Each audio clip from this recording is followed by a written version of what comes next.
സ്വാമിശരണം വണ്ടിപ്രാന്തനാണ്. ഇപ്പം ഞാൻ മുംബൈയിലുള്ളത്. അപ്പം ഈ മണ്ഡലകാലം മുംബൈയിലായിരിക്കും. വൃശ്ചികം 1 ഇന്നലെ മാല ഇട്ടു. അപ്പോൾ ഇന്ന് രാവിലെ നമുക്ക് ശിവൻ്റെ അമ്പലത്തിലോട്ട് പോകണം. അപ്പം ഈ വർഷത്തെ ഇവിടുത്തെ മുംബൈയിലെ മണ്ഡലകാല വിശേഷങ്ങളൊക്കെ നമുക്ക് കാണാം. ഞാൻ താമസിക്കുന്നത് ഏകദേശം 8 കിലോമീറ്റർ ദൂരെയാണ് ഈ അമ്പലമുള്ളത്. ഈ അമ്പലത്തിൻ്റെ കവാടമാണിത്. ഈ കവാടത്തിന് ഏകദേശം ഒരു 3 കിലോമീറ്ററോളം അകത്തോട്ട് പോയിട്ടാണ് അമ്പലമുള്ളത്. പോകുന്ന വഴിയിലൊക്കെ എങ്ങനെയാണെന്ന് വെച്ചാൽ നമ്മുടെ കേരളമായിട്ട് ഭയങ്കര സാമ്യമുള്ള വഴിയിലാണ്. റോഡും കാര്യങ്ങളൊക്കെ നല്ല പച്ചപ്പും മനോഹരമൊക്കെയാണ്. പോകുന്ന വഴിയിൽ ചെറിയ ചെറിയ കുഞ്ഞു കുഞ്ഞു അരുവികളും വെള്ളച്ചാട്ടവും. അപ്പോൾ അവിടെ നേരെ കുറച്ചുകൂടെ മുന്നോട്ട് പോയി കഴിയുമ്പം ഒരു ചെറിയ തടാകത്തോടു കൂടി നമ്മുടെ അമ്പലമുണ്ട്. ഒരു ചെറിയൊരു കുളവും അതിൻ്റെ സൈഡിലായിട്ട് അമ്പലം. ഏകദേശം കാണുമ്പോൾ നമ്മുടെ കേരളമായിട്ടൊക്കെ മാച്ച് തോന്നുന്ന രീതിയിലാണ്. എങ്കിൽ ഇരുന്നാലും ഈ അമ്പലത്തിലെന്ന് വെച്ചാൽ പൂജാരിയും കാര്യങ്ങളൊന്നും കാണത്തില്ല. കാരണം അവിടുത്തെ കമ്മിറ്റിയിലെ ആൾക്കാർ ഓരോരുത്തരായിരിക്കും ഓരോ ദിവസവും അമ്പല കാര്യങ്ങളൊക്കെ ചെയ്യുന്നത്.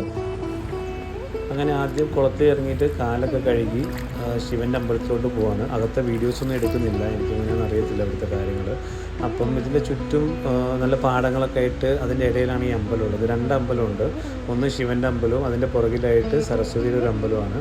അത് കുറച്ച് പഴയതാണ്. അപ്പോൾ നമ്മൾ ശിവൻ്റെ അമ്പലത്തിൽ കയറി വീഡിയോസ് എടുത്തില്ല. ഇവിടെ വന്ന് ജസ്റ്റ് ഇങ്ങനെ നിങ്ങൾക്ക് പുറത്തോട്ട് കാണിച്ചു തരാം. പിന്നെ അതേപോലെ നാളെ നമുക്ക് പുതിയൊരു അമ്പലത്തിൽ പോകുമ്പം അതിൻ്റെ വീഡിയോസും കാര്യങ്ങളൊക്കെ ഡീറ്റെയിൽ ആയിട്ട് എടുത്ത് കാണിക്കാം. ഓക്കെ.